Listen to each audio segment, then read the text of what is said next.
Hi everyone. So, excuse me. Uh, this is how to monogram on material that is specialty material. I'm going to show you a few products. I'm also going to give you some advice as far as how to use what to do when you're taking your material to a monogrammer. So let's just get started right away. So I have, this is the one that I did yesterday that I didn't do the audio on the video. So here we go. So this is a piece of silk that we did, and I wanted to specifically show you, see if we can catch the light, so that you can see one of the challenges when you're monogramming on satins and silks is this, the needle going in and out is going to make pull marks. Be aware. Do a test piece on something else to make sure it isn't so bad that you don't want to use it. And here's the key for anybody that's taking material into a monogram place is to press your material with the fusible interfacing, the SF, I think it's 101. It's Shape Flex. I have it on all of my supply lists on my website, starkartdesigns.com supply list page. Because I use it on everything. I mean, I use it on everything. So, and when you're using it, you use a dry iron. If it's a polyester or a moire, you're going to want to test it out beforehand and make sure that it doesn't make the material buckle. Okay, so we are going, and if it starts to buckle, all you do is smooth the material as it cools, and you'll find that it'll lay nice and flat down to it, just like this one tended to have a little bit of a ripple. And it just means that the fusible interfacing got a little too hot from you having it on the material too long. And so then you take that off, and as it cools, you just do this. Don't burn your hands, okay? So that's the basics on this. Now this is a piece of velveteen. I wanted to show you some of the challenges on this one, so it's, I guess, actually really good that I messed up the other two videos I did yesterday. And it's like, oh my gosh, that's a really tiny piece. How are you ever going to be able to put this on here? Well, here is what I use for all specialty fabrics. If I attempted to hoop any kind of velveteen, it's going to scar the nap, and you would have to have a piece, an ornament that would fit within this, and it's very hard. This is, I think, 4.5. Yeah, it's 4.5 inches wide, and with a 4-inch round, that doesn't leave you much of a margin to be able to center your monogram on the back. So here is the lovely product that I used. It's self-adhesive tearaway stabilizer. And this is what it looks like. It's by Sulky. So you'll see the little, and on the back, so it almost looks like shelf paper, but it's not, because of how it tears away, because this is like a fibrous sticky back on the back. That's what the difference is between. Okay, and we take and measure it so we know our hoop fits. I have done it where I just put this sheet like this into the hoop, and without taking the sticky back off, and then scored it in the center, but I find it slips because this is so slippery. And because I was trying to, I don't know what I was trying to do. It's just one of the ways that the sewing machine place said that I could use it from when I got my ancient little machine here. And he told me about this sulky that I use. So I I start it like that, and I hold it. And it's not so sticky that you can't do this after. I try to hold it with the bottom hand so it's nice and tight, and press it on. Now we're going to look, so it's not like traditional fabric. See, there's a little ripple in that corner. I can kind of lift it and just pull it to try to get it tight, but then it means I probably have to do it all the way along that edge. There we go. The corners, nah. You don't really have to worry about those being rippled all that much. All right, and we just, actually I'm going to flip this around so that you can see that this is the side that goes in. I might have to loosen this. Oh, no, I don't. Long scissors.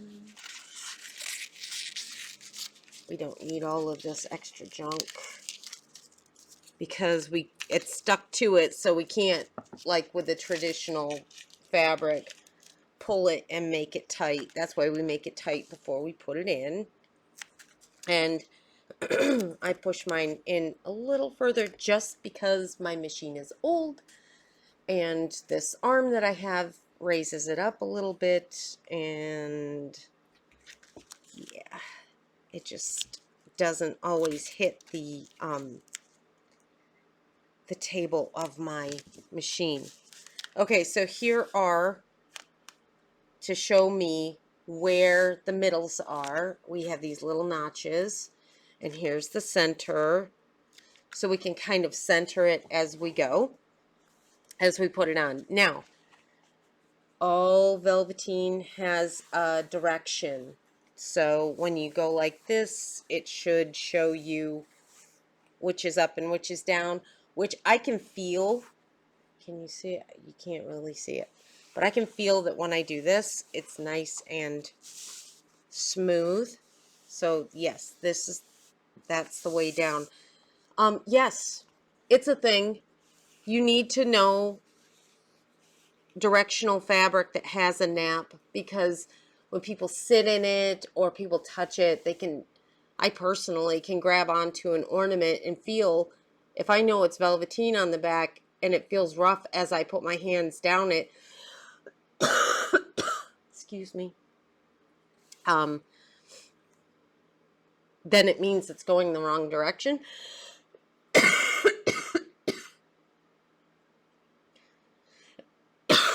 I'm so sorry, forgive me.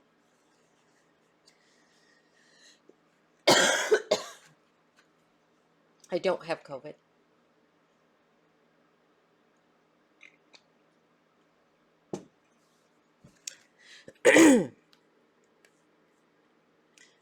All right, so centering this. So this is a great thing if you have little pieces of fabric that you can use up, then, and you need to put a monogram on it.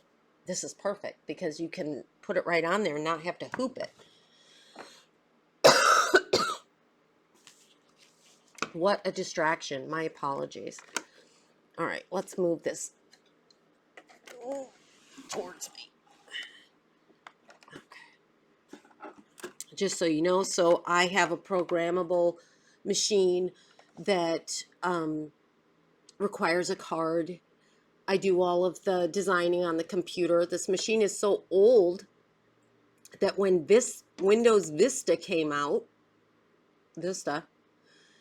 it wouldn't update the software, and it wouldn't acknowledge it at all. So I had to get a computer that still had Windows, whatever that was, on it so that I could still use my program. It was ridiculous. So this is the card. I make one up for each year, and then I have another card that I do specialty for. Now we're going to see how this behaves on the velveteen, because there's a lot of challenges that come up with uh, the ones that have a nap. And all right, let's pull this away just a smidge because of the, I don't have autofocus on, because I want it to kind of focus in the correct place. Sorry, I got to take my shoe off.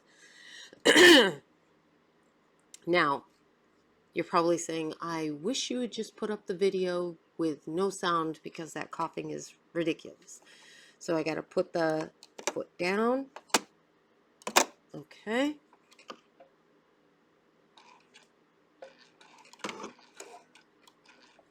Now the issue that we will probably see is that when it's a deeper kind of a nap,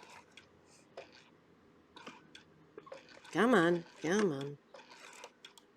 wake up, machine.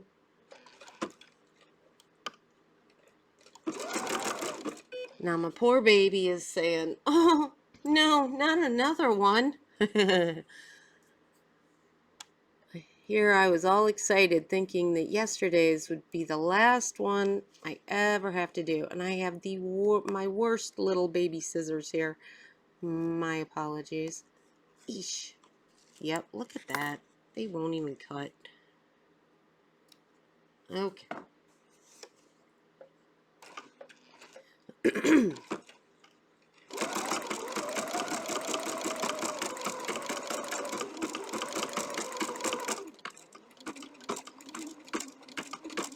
So what I have to do when I'm working with velveteen is, and I do it with everything actually, because I want to make sure that their lines are very close together, is bump up the density. That's the term that they use on my machine. And I like going a little slower because I find that with the nap, with my machine, if I go a little slower, it covers better. I don't know why that is, but that's just my machine. And I do not go fast. I do not take my eyes off of it either, because of the thread sometimes gets caught. I don't know.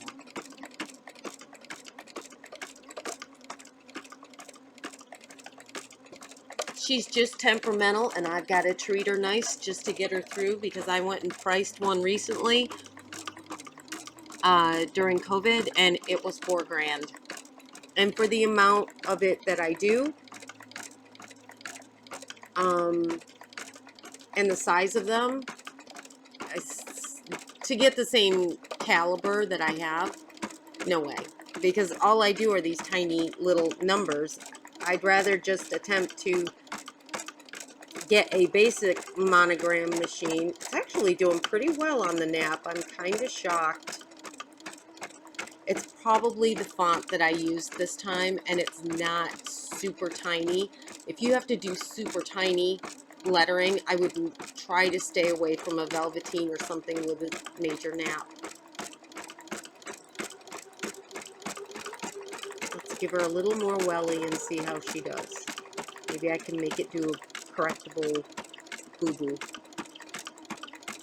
Not that I want her to do that, but sometimes if you have a velveteen and it starts showing the fabric color through it, if you take your doll needle and run it in the same direction that the thread is running, it will, you can kind of push it down, push the nap back under. Do it gently so that you don't break any of your stitches. I can kind of see a spot in that too that it's done it. and I'm going to show you a few tips to do around thin spots where the nap has encroached. Now I can see that my presser foot, and it does it all the time, is kind of matting the velveteen down a little. It's kind of the nature of the beast. You don't want to loosen the foot so that it doesn't touch, because then the material could pop up as you're doing it, and that would not be good, because then you're going to get weird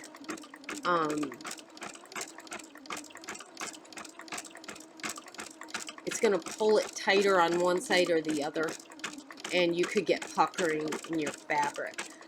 I really love this sticky back. I ended up not being able to get it for a while during COVID, and just kind of got by with the sulky stuff that I had. It was like a non-tear away, and it was had like these, it looked like a standard, it looked like a standard fusible interfacing that had the little Swiss dots on it, you know, that little dot pattern on it, and then a sticky on it. You didn't have to like iron it on. It was like this with sticky, but it looked like stabilizer, and that was a challenge. I was able to do the same cheat method for what I'll show you in a minute once this is done, because this stuff's expensive, so I tend to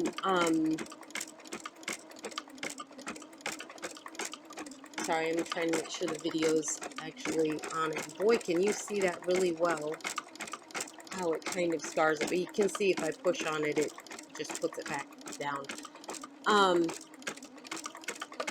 So I have a little method I do to not use as much of this sticky back or stabilizer, because it does, you know, you got to make things cost effective when you're doing these things. Yeah, so there's a couple of spots on the two that I'm going to be able to show you a little bit of a trick to help you. Okay.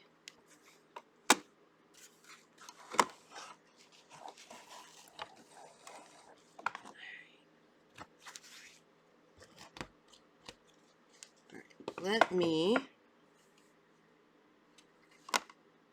hold on, turn you off. I'll set you over to the side.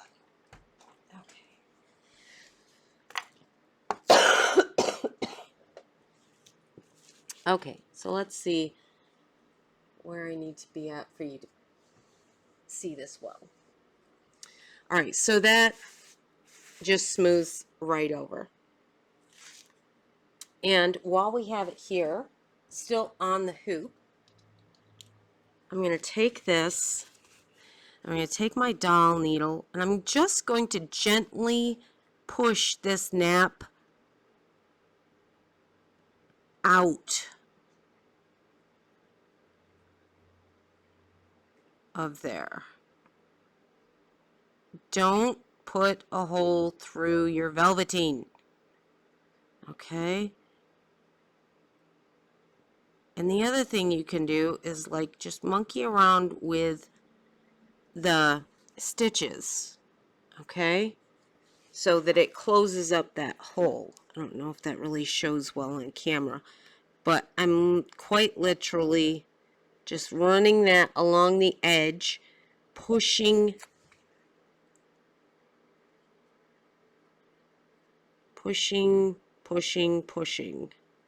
that velveteen out of the stitches. Okay? Alright, so the next part, pull it all up like that.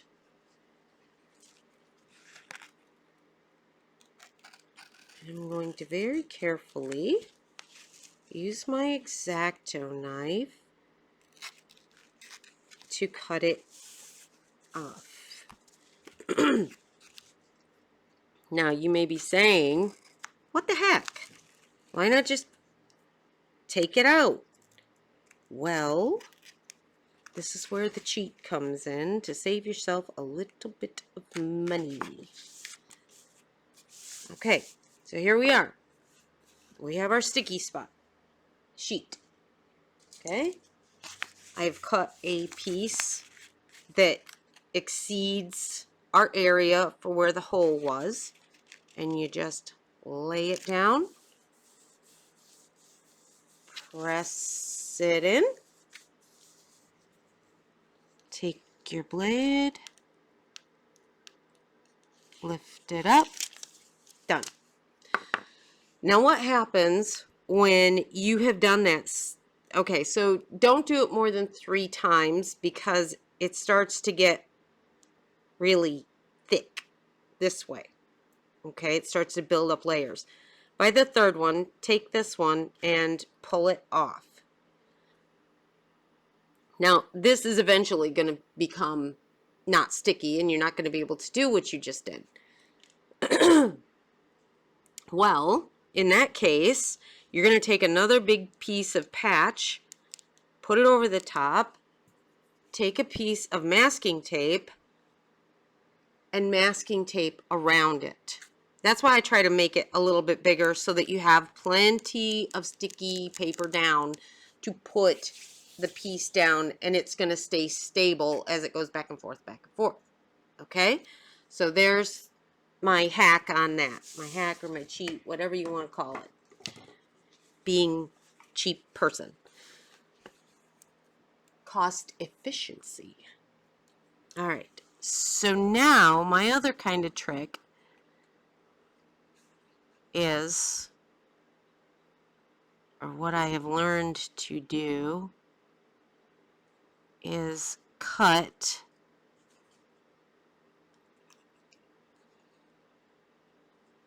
all of these tag-alongs. Okay.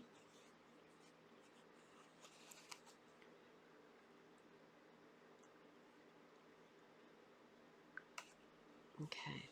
So we've cut all of the little joiners, right?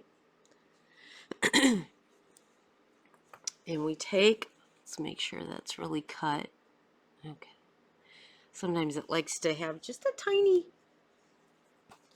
and I flip it over and I grab hold of the tag-alongs on the underside and I pull them, and it should pull the ones from the front through. Okay? The little bits. Should. Yep. Nope. Didn't get you. Where are you? Oh, it broke off of there. There. Maybe that. Yep. That get it through? Nope. So then in that case, you gotta grab this. Or make sure to get the ones you got the good ones at home.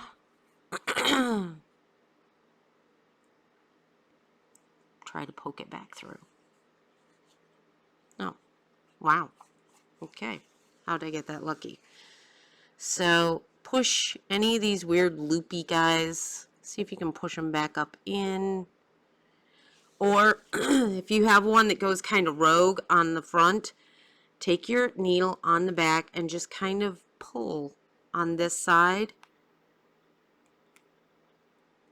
And you might be able to pull it back through. Okay? Now, you want to take all of this off. Whether it be the one that you get from your monogrammer, okay? I want you to get your little tiny scissors and cut all of that stuff out of there. Because what happens is then you wrap it around and it creates this stiffness around the piece. So if there's a square and it's kind of stuck to it, it looks weird because now it's backed in a double white. If it's a semi-transparent like this one,